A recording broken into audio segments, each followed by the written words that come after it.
Hello YouTube and welcome to Full Dottle, a channel dedicated to tamping topics such as pipes, tobacco, lure, and more. I am your host, the Bearded Briarman, and without further ado, let's get lit.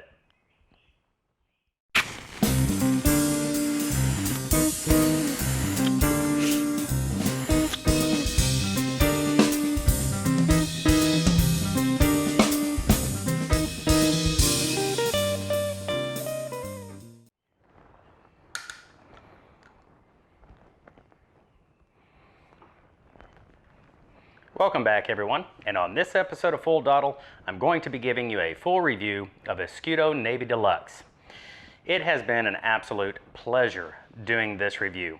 I'm actually going to buy some more, and then that way I can cellar it for 2 years, and then that way we can revisit it, God willing, and see exactly what changes have occurred.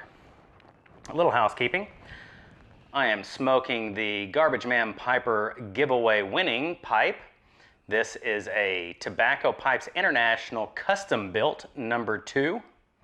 And in it, I'm smoking Escudo Navy De Luxe. So this blend, I've done a lot of research into it, and there are a few other tobaccos that come close to it. One of which is the Dunhill, which is now Peterson, Deluxe Navy Rolls.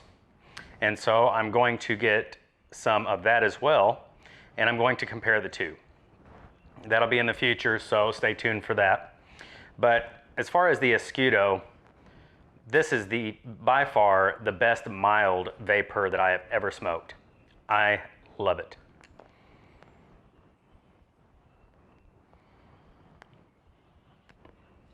If you watched my first impressions, you'll know the tin note smells just like Fig Newtons. It's got a very sweet smell to it, very pleasing. You get a lot of those fresh, bright Virginias and just a little bit of that fermented tang from the Perique. And for that reason, I gave it a 4.5 on tin note. I didn't give it a 5 because I really would like to have a little deeper and more complex aroma out of it, but that doesn't necessarily mean it was bad. 4.5 is almost perfect. It has a wonderful tin note, so a 4.5 on tin note. Sufficiently dry. I had to drop it down to a 2.5. At first I said to give it 20 minutes, I would give it 30 minutes. It wasn't sufficiently dry. This blend needs at least 30 minutes of dry time. If you give it 20 minutes, it's perfectly fine, it'll smoke. However, I did find that if you let it have 30 minutes of dry time, it really helps to heighten the sweetness that comes out of this blend. I'm not really sure the science behind that, but that's what I found it to be. So I gave it a 2.5 for sufficiently dry.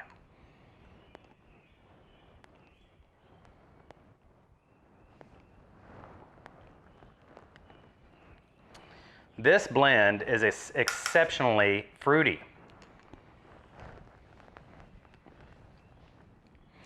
You get such a floral fruitiness from this blend. To me, after it's stoved just a little bit in the chamber, I get a profile that's almost like strawberries and toasted almonds. It is delicious.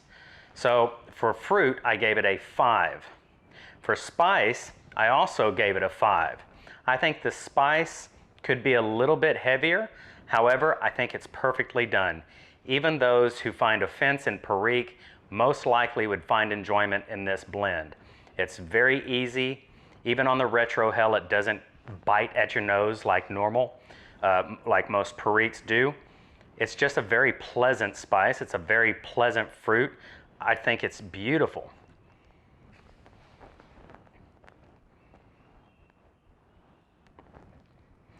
It did suffer a little bit on tang. You get a little bit of those dark stewed fruits out of the Perique, but they're very delicate. I mean, they're just the essence of those flavors.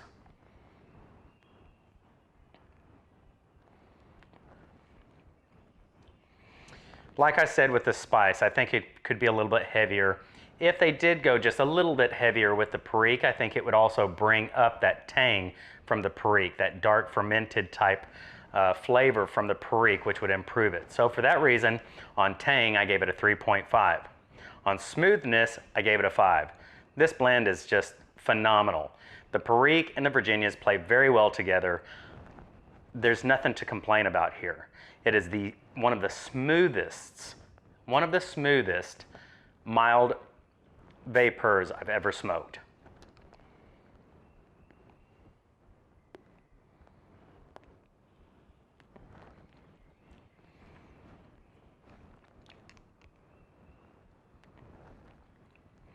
For sweetness, I also gave it a 5. Like I was saying about that strawberry fruit note that's in this blend, it's sweet all the way through. Upon your first light, you're not going to get much of that sweetness, but after about a quarter of the bowl, that sweetness is just, I mean, it's almost like a dessert. This would be like you have your dessert wines, dessert champagnes. This right here is a dessert blend. It is wonderfully sweet. Those Virginias they don't offer hardly any of that grassy hay flavor that brings down a sweetness into a more bitter type flavor or a green type flavor. This is so beautifully sweet. It's wonderful. You would almost think there's no topping, but you would almost think there's a topping. The reason I say that there's no topping, because I have read reviews that says there's got to be a topping.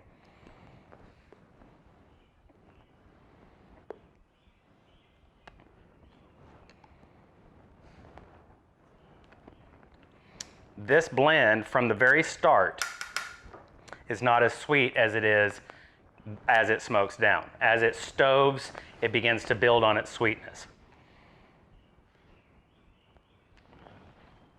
If it were a topping number 1, it would be noticeable, it would be present from the very first light.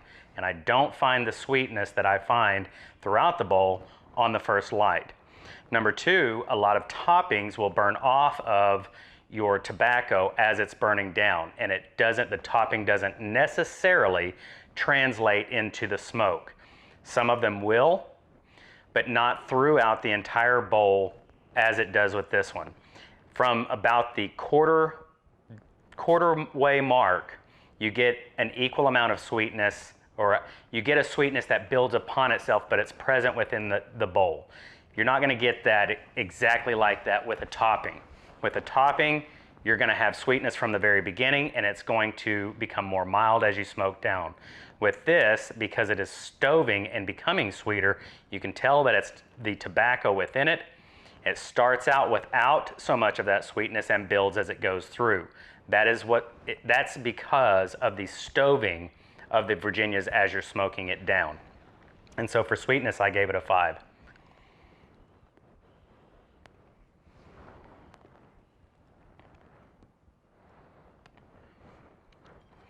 On depth, I also gave it a 5.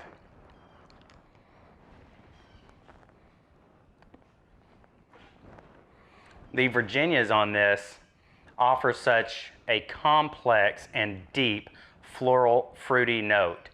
You could sit here the entire bowl length and just contemplate the depth of the Virginias. The Perique don't add as deep of a flavor. However, they are present and they build upon each other. They are just so present. It just blows you away at the flavors that this blend gives you. And so for that reason, I gave depth a 5.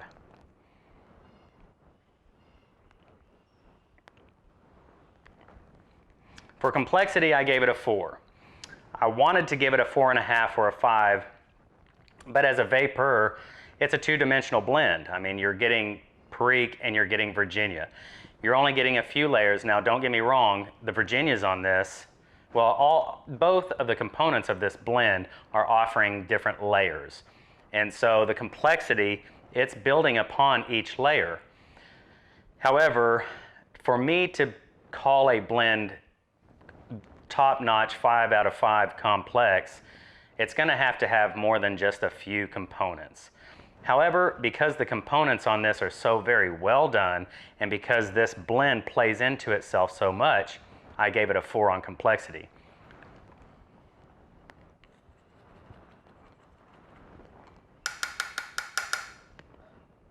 Now, for those that might get confused on those two topics, depth is how vibrant a flavor is. Say you're talking about these Virginias. If you have a Virginia that's very deep, that means that all of the characteristics are going to be very distinguishable to you. It's not just going to be very green. If you have a Virginia that's simply grass or simply hay, that's not going to be a very deep Virginia. That's a very shallow Virginia. A very deep Virginia is going to give you hints of citrus, hints of that gray grass and that hay, hints of the fruit and the floral notes, hints of the sweetness. It's going to be all of those things, and they're all going to come forward and present to you. Complexity, on the other hand, is how many layers a blend has. Does it have, like, say for the Cumberland, the Kentucky was overwhelming on it. It wanted to present itself as the only layer in that blend. There were other layers, but I think, I don't want to guess on what the rating was for its complexity, but let's say it's 3.5. It's because the layers weren't able to present themselves in any kind of a discernible manner. With this blend, each layer is present and it's discernible. It is just exceptional the way that they are presenting themselves. Nothing is competing with itself. You have layers that you can actually tell. That's complexity. How vibrant a flavor is its depth. How many of those flavors you can actually pull out of each tobacco type, that's complexity. So don't get confused on those two. With this, complexity was a 4 just simply because it's a VAPer. It's not meant to be more complex than really just two-dimensional. Although I have to say that I really fought myself not to give it at least a 4.5, but I gave it a 4. On balance, I gave this blend a 5. It is an exquisitely balanced blend. The Perique on this is not offensive in any way. It's not overtoned. It's not going to be in your face. It's not too spicy.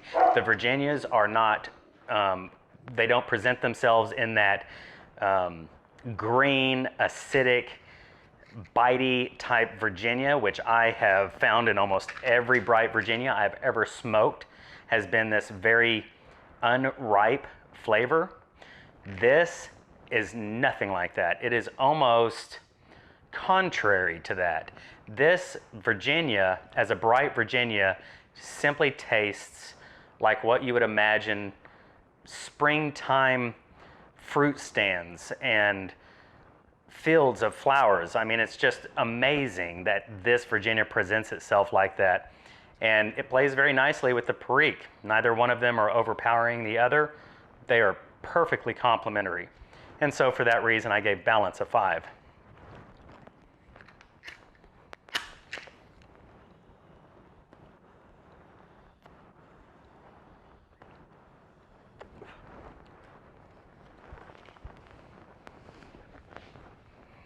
Great pipe.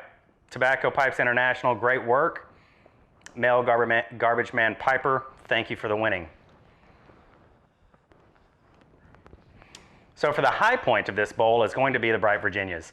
This thing has opened my mind to Bright Virginias. It's got me wanting to try all the different blends out there that offer Bright Virginias, because maybe out of the who knows how many blends that I've tried, maybe I just got an unlucky draw. I don't know, because if there are more like this, then I must try them.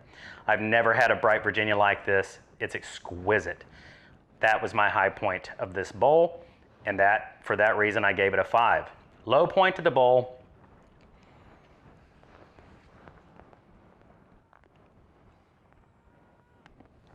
understand that the low point of the bowl is what I dislike about it. And I have to say that I did not find it easy to find something to dislike about this blend. From the moment I opened it, by the time this review uploads, it will have been a week. I will most likely upload it for exactly 1 week. However, the day I am taping this today, which is Thursday, and that has only been, it hasn't been very long. It's been less than a week since I opened that tin and did the first review. And I've almost smoked the entire tin already. I generally will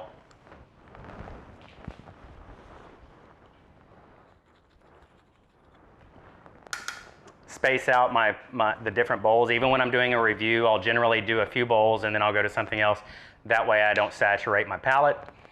But with this one, I couldn't help it. This is such an amazing blend. But anyway, the low point to the bowl, I gave a 4 because it's got an unusual bitterness.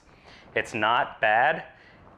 It's not something that got in the way of anything. I didn't pay any attention to it. But if I'm looking for a reason to find something that I dislike about this blend, it would be just like if you have lemon water. If you put a zest of lemon in there, it gives it that little bit of bitterness from the lemon peel.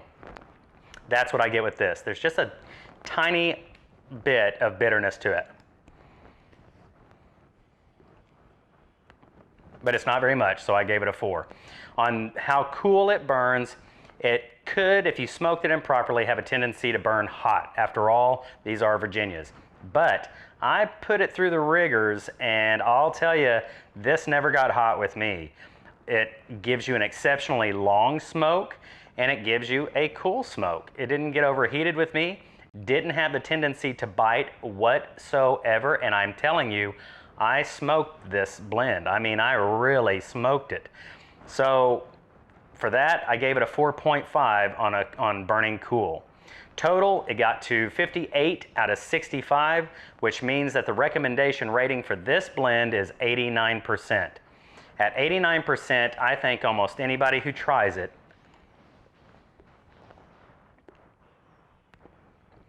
will find it enjoyable. So that's going to do it for this episode of Full Dottle. I hope you enjoyed it. If you did, please smash that thumbs up button. And until next time we see each other, I bid you farewell and happy piping. Bye, everyone. Have you enlisted in the Full Dottle platoon yet? It's easy. Just click the subscribe button. Also, don't forget to hit the bell icon to be notified as soon as I upload the next episode.